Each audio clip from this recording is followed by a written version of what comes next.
அவங்களோட கடந்த ஆட்சியில் என்னெல்லாம் நடந்துச்சுன்னு சின்னதா ரீவைண்ட் பண்ணி பார்க்கலாமா?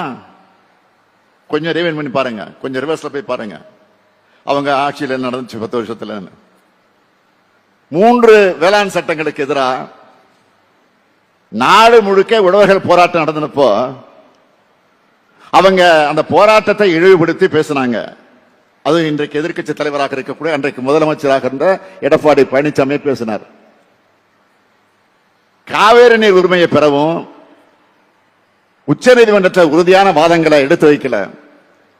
அதனால உழவர்கள் தற்கொலை பண்ணிக்கிட்டு அந்த துயரெல்லாம் நடந்துச்சு.